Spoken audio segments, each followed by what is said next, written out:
All right. Ouais.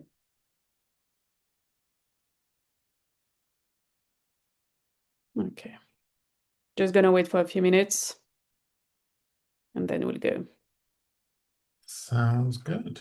Thank you.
I think everybody's here so we can start. Are you ready, Stuart?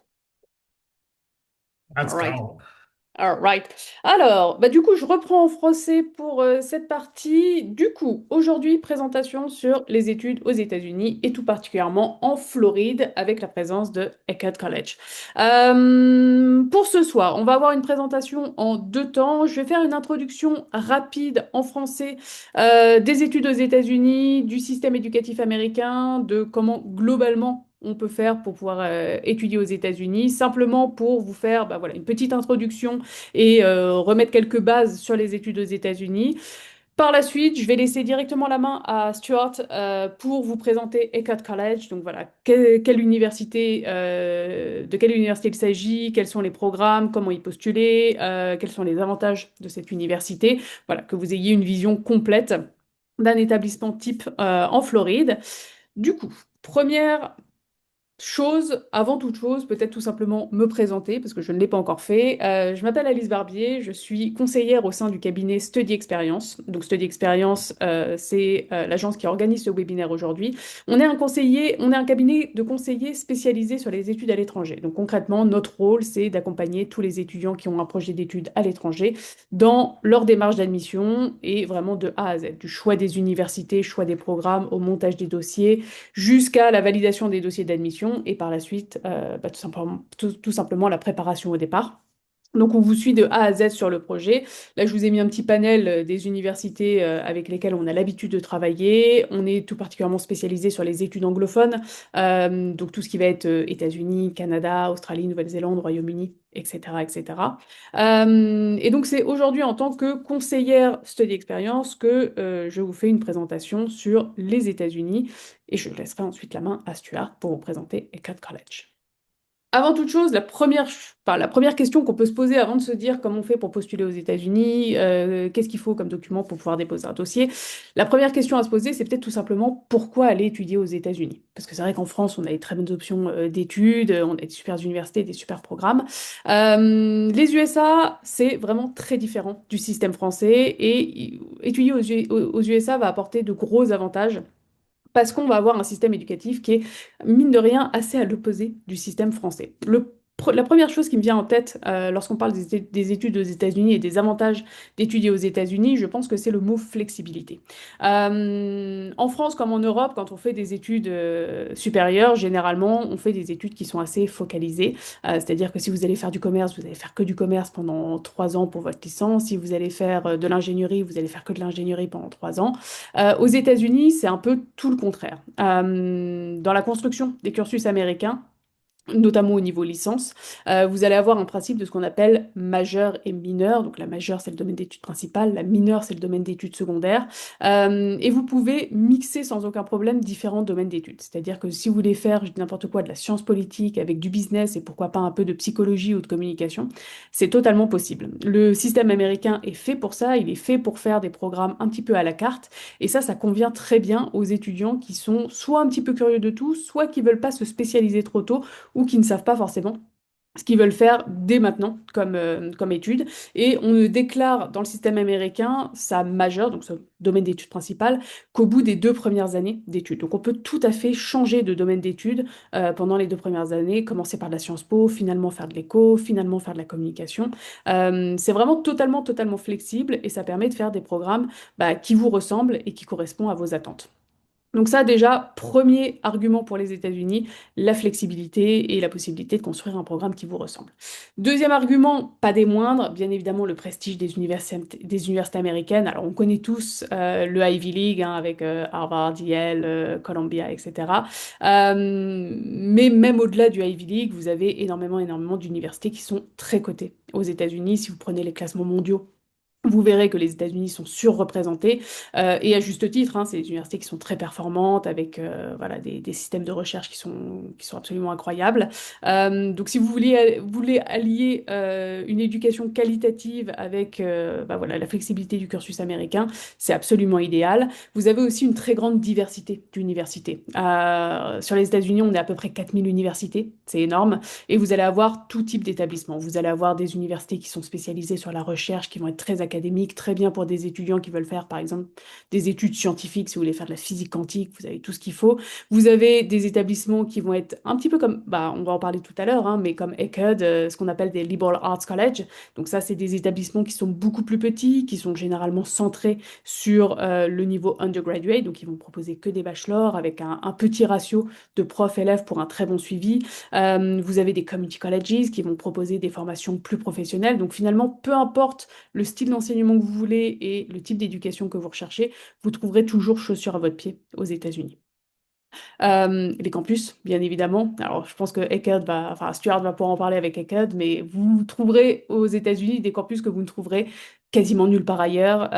Pour avoir pas mal parcouru les États-Unis d'année en année, j'ai vu des campus qui sont des véritables villes dans la ville, des campus avec plus de 60 000 étudiants, qui ont leur propre réseau de bus, qui ont des cinémas, des hôpitaux, des restaurants. L'expérience étudiante que vous allez avoir aux États-Unis, vous la retrouverez difficilement ailleurs. Vous pouvez aller au Royaume-Uni, vous pouvez aller en Irlande, vous pouvez aller dans certaines universités canadiennes. Vous avez des très beaux campus, mais c'est difficilement comparable avec le système américain. Et enfin, pas des moindres, on parle souvent des États-Unis et du prix des États-Unis en disant que voilà, étudier aux États-Unis, c'est quand même un tarif qui est important. C'est vrai, mais il ne faut pas oublier que les États-Unis, c'est probablement le pays le plus généreux en termes de bourse et que très souvent, les étudiants ne payent quasiment jamais le prix qui est affiché sur les sites des universités, puisque quasiment tous les étudiants arrivent à avoir des bourses aux États-Unis et notamment des bourses de mérite. Donc, ne pas forcément s'arrêter, ne pas forcément tiquer sur le prix que vous voyez affiché sur les sites des universités en termes de frais de scolarité, puisque quasiment toutes les universités vont proposer aux étudiants internationaux des bourses pour vous aider à financer vos études. Et pourquoi la Floride tout particulièrement? Donc là, on a fait un petit topo sur les États-Unis, mais c'est vrai qu'aujourd'hui, on fait un focus sur la Floride. Stuart va pouvoir en parler de manière un peu plus précise, mais déjà, la première chose, Floride, c'est une énorme communauté internationale et multiculturelle. Et donc, vous, en tant qu'étudiants internationaux, si vous avez la volonté d'aller étudier aux États-Unis, allez dans un État aussi multiculturel, c'est clairement une richesse pour vous et c'est un endroit où vous vous sentirez bien et parfaitement adapté et parfaitement intégré. La Floride, c'est aussi un centre économique majeur pour les USA. Donc notamment si vous avez une volonté post-études, pourquoi pas de travailler ou voilà, de commencer à développer un petit peu votre CV, c'est clairement un endroit où vous pourrez le faire, où il y a des opportunités de travail, où il y a des opportunités de job. La qualité du système de Floride, Et effectivement à relever. Alors, il faut savoir qu'aux États-Unis, vous n'avez pas de système d'éducation nationale. Tout est géré par les États. Et donc, vous avez des États qui vont énormément miser sur l'éducation. Il y a d'autres États qui vont peut-être un petit peu moins miser sur l'éducation. La Floride a clairement tout misé sur l'éducation. Vous avez un grand nombre d'universités, une grande diversité d'universités. Comme je le disais, hein, vous avez des universités de recherche, des liberal arts college, des community college, vous avez de tout. Le système éducatif est très très bon. Généralement, les étudiants qui étudient en Floride font partie des meilleurs étudiants du pays. Donc, c'est une valeur sûre pour le choix des études. Et puis, bah, bien évidemment, après, il y a la question, alors ça paraît bête, hein, mais l'environnement qui est proposé par la Floride. Quand on pense études, on a souvent tendance à penser aux cours qu'on va suivre à l'université. Ça représente à peu près 50% d'un projet d'études à l'étranger. À côté, il y a aussi bah, tout ce qu'on va faire en dehors des cours. Et c'est vrai que être dans un environnement où on se sent bien, voilà, avec des plages juste à côté, avec le soleil, mine de rien, ça ne gâche pas l'expérience, bien au contraire. En termes de diplôme, pour faire un petit topo quand même sur, enfin du moins une comparaison entre la France et les États-Unis sur le type de diplôme que vous pouvez faire, je vous présente ici un petit comparatif des différents diplômes qui existent. On peut voir que c'est des systèmes qui sont assez similaires. Le premier diplôme que vous allez pouvoir faire aux États-Unis, ce qu'on appelle le bachelor's degree, qui se fait en 4 ans, alors que chez nous, il se fait en 3 ans. Au-dessus, vous allez avoir le master's degree, qui se fait en 1 à 2 ans, tandis que chez nous, il se fait typiquement en 2 ans, master 1, master 2. Et à côté, je vous ai mis, alors ça va pas forcément compter, c'est pas des programmes que Eckerd va proposer aujourd'hui, mais simplement pour que vous ayez une vision complète du système éducatif américain. Vous allez avoir aussi en à côté des programmes plus professionnels, plus techniques, qu'on appelle l'associate degree, qui seraient comparables en France au BTS ou au BUT, et qui permettent, si on le veut, de pouvoir retourner à l'université pour aller intégrer les 2 dernières années d'un bachelor, ce qu'on appelle le système 2+2, donc 2 ans d'associate degree suivi de 2 ans d'université, et vous finissez avec le même diplôme que si vous aviez fait 4 ans à l'université. La plupart de ces diplômes sont parfaitement reconnus entre la France et les États-Unis. Si vous faites un bachelor américain, il est parfaitement reconnu en France, c'est l'équivalent de la licence. Si vous faites un master américain, il est parfaitement reconnu en France, c'est l'équivalent d'un master français. Et inversement, une licence française est reconnue aux États-Unis, le master français est reconnu aux États-Unis. C'est simplement sur les programmes plus techniques, professionnels, où la reconnaissance est moins évidente, moins automatique. Mais par contre, si vous faites des diplômes académiques, ils sont valables dans les deux pays, sans aucun problème. Donc on a vraiment des systèmes, comme on peut le voir, qui sont comparables et qui fonctionnent très très bien entre eux. En termes d'études, on pose souvent la question, qu'est-ce qu'on peut étudier aux États-Unis? Bon, en fait, j'ai envie de vous dire, tout ce qu'on fait en France, on peut l'étudier aux États-Unis sans aucun problème. Que vous vouliez faire du business, de l'ingé, de la biologie, de la physique, de la communication, tout ça, ça se fait. Il y a simplement 2 domaines sur lesquels je mettrais une attention bien particulière, c'est le droit et la médecine. Alors, il faut savoir que droit et médecine aux États-Unis, c'est 2 domaines d'études qui ne s'étudient pas du tout post-bac. Ça n'existe pas. Vous n'avez pas de bachelor ou de licence de droit ou de bachelor ou de licence de médecine aux États-Unis. Ça s'étudie uniquement au niveau master. Donc les étudiants vont faire un bachelor, donc une licence dans un domaine connexe, et ensuite ils vont postuler sur des écoles de droit ou de médecine au niveau master. Le droit est accessible pour les étudiants internationaux aux États-Unis, c'est sélectif mais c'est accessible. La médecine, attention, pour beaucoup d'universités, ils n'acceptent pas les étudiants internationaux. Il y a quelques rares universités qui acceptent les étudiants, mais c'est excessivement sélectif. Et surtout, sachez que si vous êtes diplômé de médecine, comme c'est un domaine protégé, la santé est un domaine protégé, c'est pas automatiquement reconnu en France. Donc la médecine, c'est peut-être pas forcément le domaine vers lequel j'aurais tendance à vous conseiller d'aller pour les États-Unis, mais par contre, pour tous les autres domaines d'études, peu importe ce que vous vouliez faire, vous allez le trouver sur des universités américaines. En termes d'admission, pour pouvoir postuler aux États-Unis, vous avez plusieurs systèmes qui vont être possibles. Vous avez des plateformes centralisées, un peu comparables à Parcoursup en France. Alors, il y en a plusieurs aux États-Unis. Vous avez la Common Application, Coalition, UC Apply, qui est spécifique par exemple pour l'État de Californie, Apply Texas pour le Texas. Vous avez Into, par lequel passe Eckerd College si vous voulez faire un dossier. Stuart va vous en parler un petit peu après.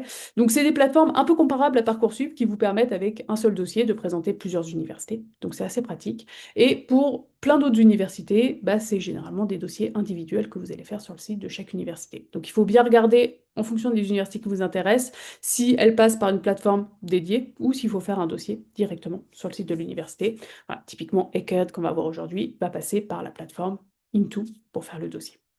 En termes de documents, alors ça varie en fonction des universités, bien évidemment, mais il y a quelques impondérables.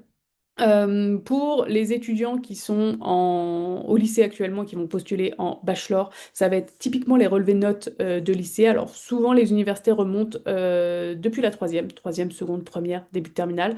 Vous avez quelques universités qui vont remonter un petit peu moins loin, qui vont vous demander seconde et première. Ça dépend des établissements. Si vous êtes étudiant au niveau master, généralement, ils vont vous demander tous vos relevés de notes depuis le bac, donc toutes les études supérieures que vous avez fait. Vos relevés de notes doivent être traduits en anglais. Il faut que ça soit de la traduction assermentée, puisqu'ils ne peuvent pas lire les documents en français. Donc, avant d'envoyer vos relevés de notes, il faudra faire une traduction officielle des relevés de notes en passant par un traducteur assermenté. On va vous demander une batterie de tests pour étudier votre dossier. Donc, bien évidemment, des tests d'anglais. Donc, vous pouvez choisir celui que vous voulez. Il y a plusieurs tests qui sont généralement acceptés, hein, TOEFL, IELTS, Duolingo. Le score va varier en fonction des universités qui vous intéressent, mais typiquement, ça va être du niveau B2, C1 qui va être demandé pour une admission en bachelor. On peut vous demander des tests complémentaires. Alors, ils sont souvent optionnels. Très souvent, c'est pas une obligation. Mais on peut vous demander des tests académiques complémentaires comme le SAT, le ACT ou le GRE, qui est un test de niveau master. Donc si vous souhaitez passer ces tests-là et les fournir en plus avec votre dossier, si vous avez de très bons scores, ça peut aider pour l'admission. Sachez que pour la plupart des universités, ce sont des tests qui ne sont pas obligatoires. Bien souvent, en plus des relevés de notes, on va vous demander de rédiger des lettres de motivation, ce qu'on appelle souvent des essays aux États-Unis, donc sur des sujets donnés pour tout simplement vous découvrir plus en détail et apprendre à vous connaître. On peut vous demander des lettres de recommandation qui vont venir de vos profs. Et pour le visa étudiant, alors ça c'est pas tant pour l'admission, mais c'est plus pour le visa étudiant, on peut vous demander aussi des preuves de capacité financière, donc simplement prouver, par exemple avec un relevé de compte ou une fiche de salaire, que vous ou les parents ont la capacité de financer les études aux États-Unis. Et généralement, il faut démontrer la capacité financière pour la première année d'études. En termes de deadline, et après je vais laisser la main à Stuart, vous avez plusieurs deadlines qui existent aux États-Unis. J'ai mis les plus courantes, celles qu'on rencontre les plus souvent, et vous expliquer un petit peu à quoi ça correspond, parce que le jargon peut parfois être un petit peu compliqué. La première deadline que vous allez trouver, généralement, c'est ce qu'on appelle le Early Action, qu'on abrève EA. C'est une deadline qui est assez tôt dans l'année, généralement c'est octobre-novembre, et le fait de postuler aussitôt vous permet souvent d'avoir une réponse plus tôt de la part de l'université. C'est-à-dire que généralement, mi-décembre, vous avez une réponse d'admission et vous savez si vous êtes pris, ça vous permet de vous organiser très facilement ensuite pour le départ. Vous avez une autre deadline très similaire qui s'appelle le Early Decision, pareil, avec des dossiers à déposer généralement octobre-novembre et une réponse à partir de mi-décembre. Sauf que cette deadline-là, elle est engageante. C'est-à-dire que si vous postulez en early decision dans une université et que vous êtes admis, vous êtes en quelque sorte obligé d'aller dans cette université. Donc généralement, les étudiants qui vont postuler en early decision, ils le font pour leur université coup de cœur, celle qu'ils veulent rejoindre absolument. Comme ça, ils ont leur réponse tôt, ils s'engagent et ensuite ils peuvent avancer sur le reste des démarches. Vous avez ensuite la deadline régulière, qui est généralement, alors elle varie, hein. Souvent la deadline régulière la plus courante c'est le 1er février, mais vous avez énormément d'universités qui ont une deadline régulière courant avril-mai. C'est le cas notamment de Eckerd. Et après vous avez un autre principe de deadline qu'on appelle le rolling admission, où là concrètement il n'y a pas de deadline fixe, c'est simplement que les universités vont accepter des dossiers au fil de l'eau et ils fermeront les admissions une fois que les programmes sont complets. Et généralement il y a la possibilité de postuler jusqu'à assez tard dans l'année. Donc plusieurs types de deadlines en fonction des universités, donc il faut bien regarder en fonction des établissements qui vous intéressent sur quelle date limite vous voulez vous fixer et par quel système elle fonctionne. Mais vous avez beaucoup d'universités aux États-Unis où vous pouvez postuler sans aucun problème jusque fin avril, début mai, voire juin pour certaines universités. Voilà, je vous ai fait, enfin l'objectif là c'était de vous faire une petite intro sur les États-Unis, le système éducatif et comment postuler. Je vais laisser la main à Stuart pour présenter Eckerd College. Et si vous avez des questions pendant la présentation, vous n'hésitez pas, moi je serai dans le chat pour y répondre. I'm done, I will let you share your screen. Whilst I'm doing that, I think there was a couple of questions in the Q&A as All well. right, I will take a look at that. Let me share this one.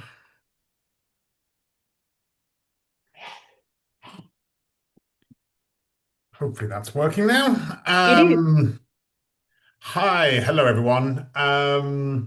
First of all, apologies. My high school French does not allow me to present, so I am going to be talking in English for the next 15, 20 minutes. But I'm very happy to be talking to you about Eckerd College. And I'm going to a lot of what I'm going to talk about, obviously, is the academic side of the university, the programs, what it has to offer. But I'm also going to talk about the beach. We say it on the front slide here, beachside learning. I used to live about 15 minutes away from this college. When I say they're on the beach, they have their own beach on campus. You can literally wade into the water from your dorm room. It is a truly stunning, amazing location to live, to study, and to spend, 4 years of your life. So I'm going to talk about a little bit about that as well. But the serious stuff first. When we talk about Eckerd College, who are they? What are they? What do they do? What do they have to offer? What makes them a little bit different and a really great experience for students? Um, it is a small college.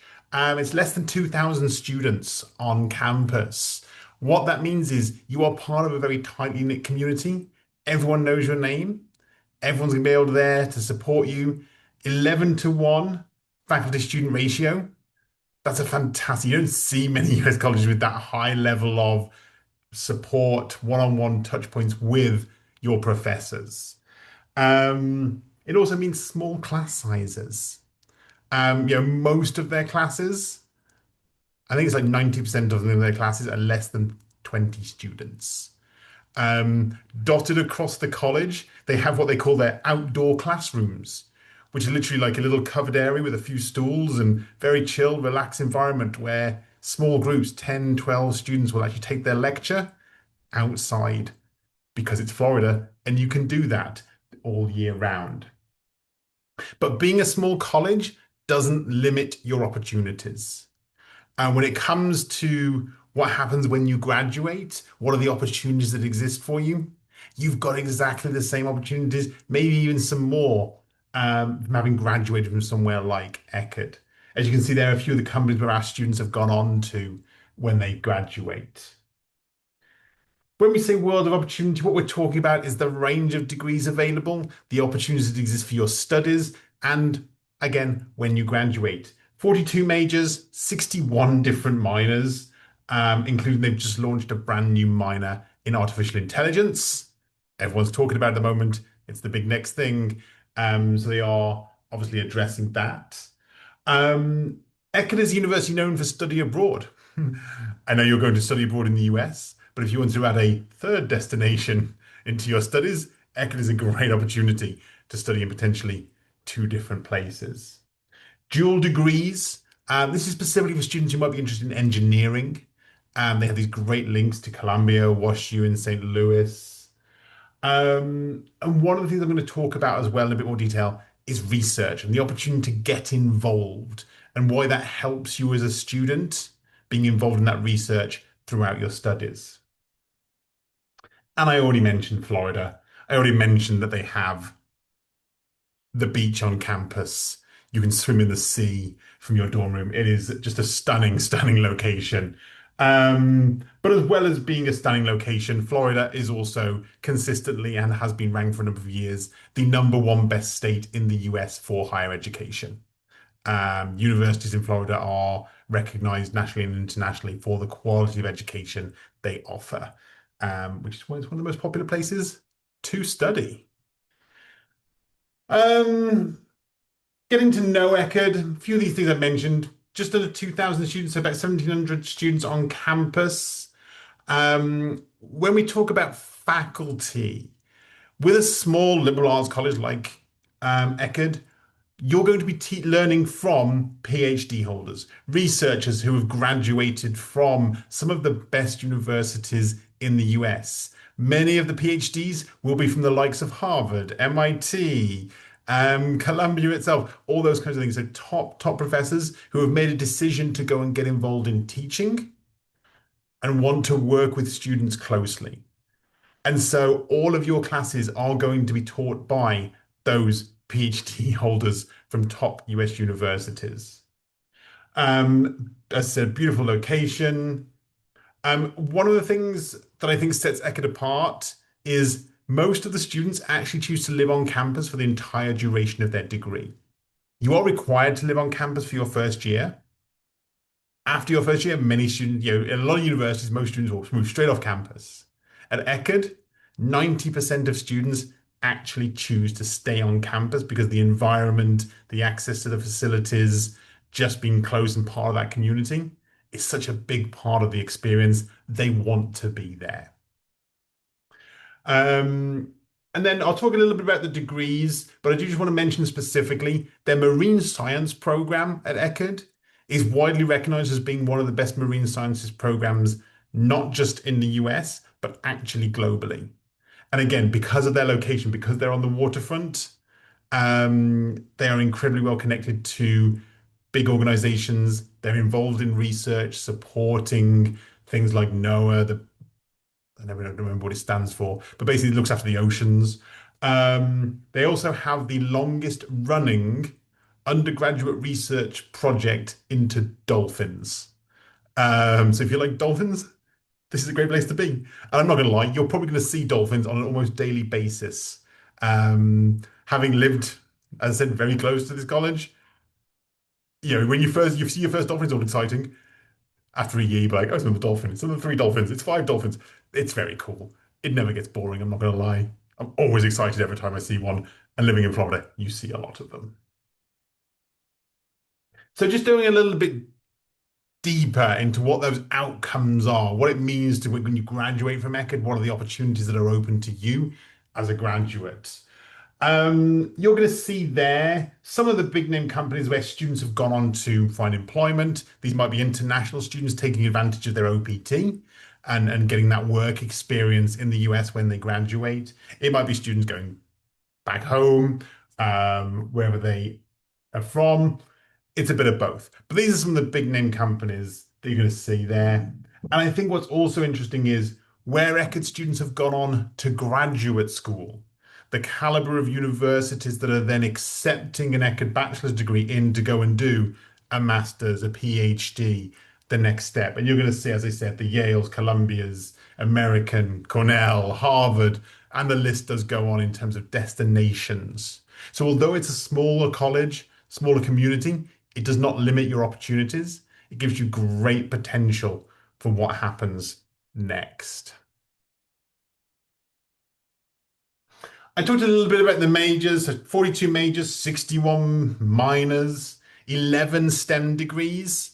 And we talk about STEM degrees for a couple of reasons. One, STEM is generally where the opportunities are, the research, the money, the big jobs in computer science, etc. But also when it comes to if you want to work in the US after graduation, get that what we call OPT experience. A STEM degree gives you the opportunity to do up to 3 years of work experience upon graduation. So it does sort of increase your opportunities if you're studying those STEM degrees. The research associateships, this is something that's fairly unique to it, but it's a great opportunity for bachelor students to get involved from day one in research with those top professors. So every year, every professor will select a couple of students to work with them. And they're not selecting second year, third year, fourth year. They're taking first year students to get involved and get that experience, that practical experience in their field from their first day on campus. So really great opportunity to be involved, to be part of the academic community. It also helps build your resume. When it comes to what did you do at university? Well, I graduated, but if you graduate and you've got research that you can point at, projects that you were involved with, this all helps build a fantastic resume that makes employers excited and want to talk to you. So it's a great opportunity in many, many ways. Um, when it comes to the majors on offer, these are the majors, not the 61 minors. I couldn't get that all on one page. The degrees shown in orange, they're the STEM degrees. They're the ones that are going to give you that 3 years of OPT experience when you graduate. But a fairly broad range of programs. In the business, there's the business administration, international business. You've got international relations and global affairs, international studies. You've got those STEM degrees, computer science, the biochem, the geosciences, the physics, the marine science I already talked about. And then if you're interested in engineering, I know that's often a degree that we get a lot of questions about. For Eckerd, it's that dual degree program. So students who want to go engineering, they would actually start in physics. That's the sort of the entry point. They'd go into the physics program at Eckerd as a dual degree student. And then they would spend their first 3 years at Eckerd. And then once they complete and successfully progress, they would move on to either Columbia University, where they do a 3+2 program, and you actually graduate with a bachelor's degree from both Eckerd and from Columbia University in your chosen engineering field. Or you go to a Washington University in St. Louis, where you graduate and do a 3+3, and you would graduate with a bachelor's degree from Eckerd and a master's degree in engineering from Washington University, St. Louis. And both Columbia and Washington University are incredibly highly ranked both as general national universities, but also specifically in that field of engineering. They are nationally, internationally recognized schools of engineering. So really giving access to that really high quality, world-renowned engineering degree through Eckerd. And then the other dual degree they offer is if you're more of an artistic type and you want to get into theatre, they have a fantastic program working with Circle in the Square Theatre School in New York. And so you'd actually spend 2 years at Eckerd, 2 years in New York. Um, Circle in the Square is the only theatre school actually in a theatre on Broadway. So you're directly connected to one of the largest theatre networks anywhere. So just another slightly different one, not the engineering, but a fantastic opportunity if you're more into the arts side of things. And then yeah, we've got to talk about the beach. This isn't the beach on campus. This is St. Petersburg Beach. This is just down the road from the campus. St. Petersburg, Florida, beautiful part of the world. Honestly, one of the coolest little cities that I've ever really spent time in. I said I used to live about 15 minutes from this. This was the beach that I chose to go to when I had time. Regularly voted one of the best beaches in the US and the world. St. Petersburg actually holds the record for the most number of days of sunshine in the US at 360 days in 1 year. And St. Petersburg regularly ranked as one of the top 50 places to live in the US. Just a fantastic, beautiful, happy part of the world. Um, there you go, one of the 15 happiest places to live in the US. One of the most educated cities in the US. Just generally a highly educated population working in big tier industries, finance, business, engineering, technology, companies in the local area. That's where you'll see it on the left. So it is on the west coast of Florida, about halfway up. It's right on what's called Tampa Bay. Tampa Bay is just a beautiful, amazing part of the world that I was lucky enough to call home for about 5 years. And so, yeah, what are we talking about? Um, Direct flights to Europe via Tampa International Airport. So really easy accessible. Tampa International Airport, genuinely one of the nicest airports I've ever flown through. I love that place. They have a giant flamingo in their hallway at the airport. Beautiful airport. If you're into the sports, if you want to get into the American sports, Tampa has a lot to offer. Major League Baseball, ice hockey. I really got into my hockey, Tampa Bay Lightning.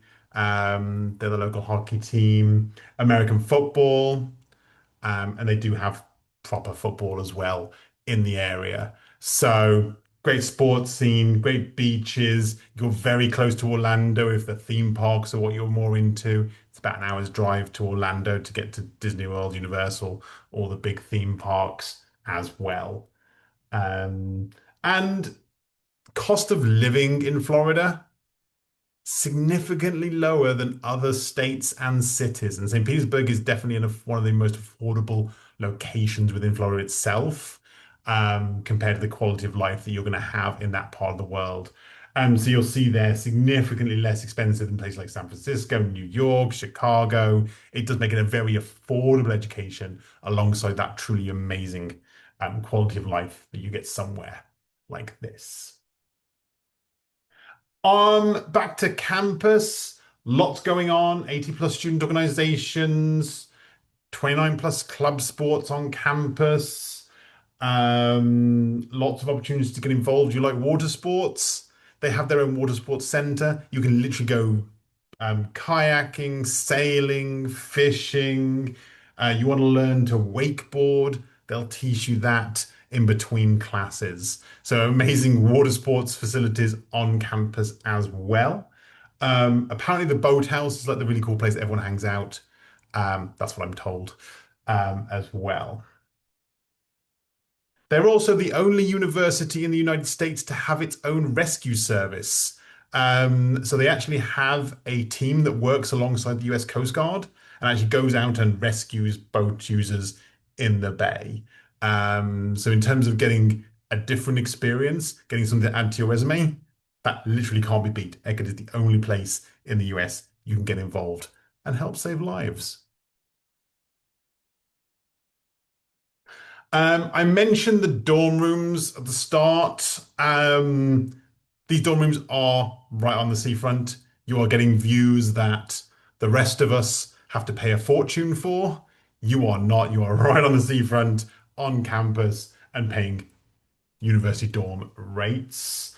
As I said, most students choose to live on campus for all 4 years of study. It is required for the first year.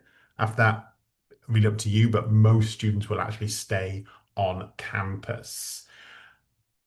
One of the little things I love about Eckerd, they were one of the first campuses in the US to make themselves pet friendly. So if you want to take your little furry friend, you can have your dog, your cat, your lizard, whatever it is that you want, actually in your dorm room with you. So a number of the dorm rooms actually are pet friendly. So there will be people who have their dogs, their cats with them there. Um, Not required. And then there are other dorm rooms. If you don't like animals, there's a whole set of other dorm rooms for people who don't want animals there as well. So you don't have to worry.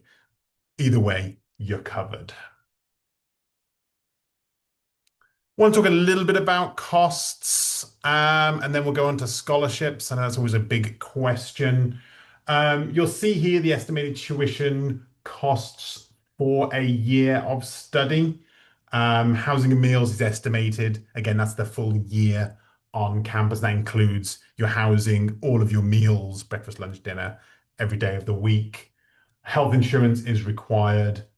Other expenses, that's really on you. That's if you, depends on the lifestyle you want to have, how much you want to go out and then go and visit the beach and things like that. Or if you're quite happy on campus, that cost will, of course, vary. Moving on to scholarships. Scholarships up to 45% available for students. You don't have to apply for these. When you apply to Eckerd, the admissions office will automatically consider you for the maximum award possible. Those scholarships are available for the full duration of your studies. So as long as you maintain a minimum GPA, you'll get that scholarship every year of your studies. And the award values there up to $24,000. That's per year. So you're looking at quick math, 48, $96,000 scholarship awards potentially available. Then very quickly moving on to admissions, how to get in. In fact, it sounds amazing. I think it does. But if you're really interested and want to understand, a couple of things to know. Application fees. There is no application fee, as long as you get in touch with Alice and complete the application. Application fees are waived. Um, when you apply for Eckerd, you will choose a major. You'll apply for, I want to apply for international business. I want to apply for marine science. When you get your offer, you're admitted to the college. So you'll be admitted to Eckerd. Your major won't show on the offer letter. But it doesn't mean you're not in that major. It means you're admitted. And then you'll actually work with your advisor on campus to make sure in your first year you're completing the required courses to actually get into the major. Um, Application deadlines for the fall intake is going to be April 22nd. Um, and we'll come on to the autumn term in a moment. In terms of admissions requirements, freshman students, we are going to look for 2 years of high school transcripts. We're looking for about a 12 out of 20. I will say Eckerd do what we call holistic review. So they're going to look at your high school grades, but they are going to look at your personal statement. They're going to look at any admissions recommendations letters you've got from a high school counselor, things like that. And they're going to look at the whole picture and understand you. So if you're a really strong student, great. You know what? They're going to be happy to admit you, going to look at scholarship straight away.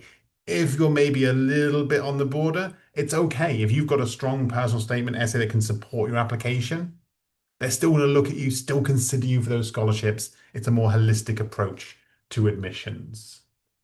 You are going to see the required scores in terms of English language, TOEFL, IELTS, Duolingo, all the usual tests are accepted. And then the last thing I want to talk about is what they call their autumn term. Um, so most universities, the orientation is 3 or 4 days. You get to campus, you're very quickly told, here's everything you need to know, here's your teachers, off you go figure it out. Eckerd actually doesn't think that works. They think actually orientation and investing the time at the start of your studies is such an important thing. They actually have a whole term. The term is about 3 weeks. Um, it is required for all freshman students. And it's a great opportunity where you'll take a class. So you're actually taking class towards your degree, you're taking credit, but you're doing a whole bunch of sort of social and academic activities that gets you connected to campus. You meet your advisors, you meet your roommates, you meet people who are going to be in your major with you for the next 4 years in a more controlled, slow-paced environment so that you're really set up for success. So it's a very unique experience at Eckerd, but one that I looked at and went, that's actually really clever. It's a really great idea. It's a great way to get comfortable, feel part of the community before you start your studies and really get into the hard work of your degree. Um, they'll do things off campus. They'll take you to the beaches. You'll explore St. Petersburg. They bring in sort of an author whose book you're required to read, and then that author will have sessions with you, and so you'll meet sort of quite famous authors as part of that week. It's just a really great experience that really sets students at Eckerd up for success from day one. I love it there. I love this whole required autumn term. I think it's a great opportunity to really land on your feet when getting to a US university. And that is really the last thing I want to talk about. We'll end with one of the classic Florida sunsets over the campus. Just a beautiful part of the world. And if you all get back there and get to study there, I will be very jealous. I do miss Florida. But thank you so much. Thank you, Stuart. So I was able to answer to a couple of questions in the chat, but there's maybe one where we'd be interested to have your input. Sophie was asking about scholarship, saying, well, from what I understand, scholarship are only for top students with a really high GPA. How true is it? Because I know some universities will just give a scholarship to any admitted students. Some will take a look at the GPA, some will take a look at other things. How good of a student do you need to be to actually get a possible scholarship? I mean, I think you're right there. I think it varies by institution. So some institutions, yes, it's all for top students. That's what it is. It's limited funding, etc. There are a lot of universities, though, that will offer more of a country-based. So if you're graduating from a particular country or a particular background, it's sort of an automatic scholarship for Mhm. you, an automatic award to support students from that part of the world. So it's always worth doing your research, seeing do they have that. When it comes to those merit-based scholarships as well, when we talk about always only the high achievers, it's usually on a sliding scale.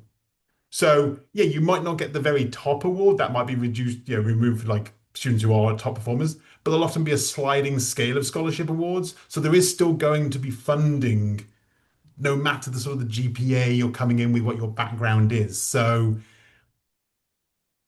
middling performance doesn't automatically mean you're not getting a scholarship. Mhm. Yeah. If you're admissible, they're going to look at you. And if it come you look at somewhere like Eckerd, where they do what we, as I mentioned, holistic review. Decisions around scholarships are not just based on GPA. Yeah.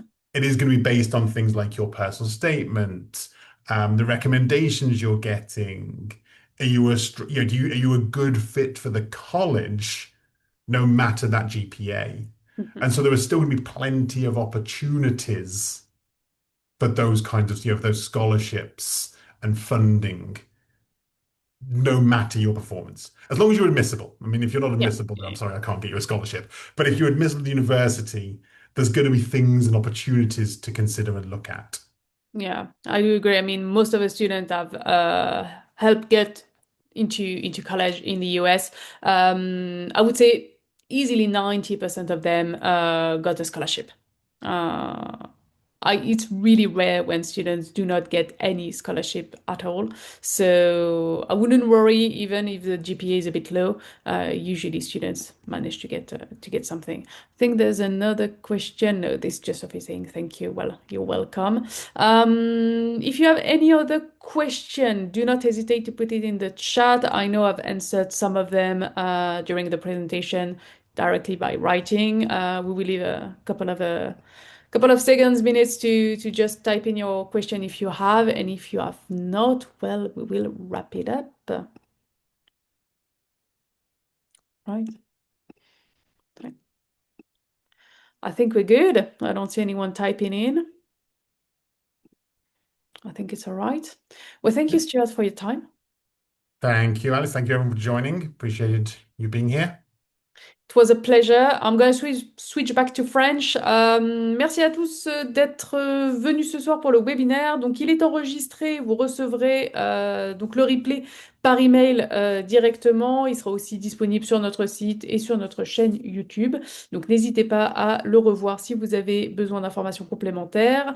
Je vous souhaite à tous une excellente soirée. Et si vous avez des questions, eh bien, n'hésitez pas à nous recontacter. Vous aurez notre contact directement par email avec le replay et c'est avec plaisir qu'on vous renseignera. Merci à tous. Thank you, Stuart. Have a good day for you. Thank you. Thank you so much. Have a good evening. Thank you. Bye bye. Bye.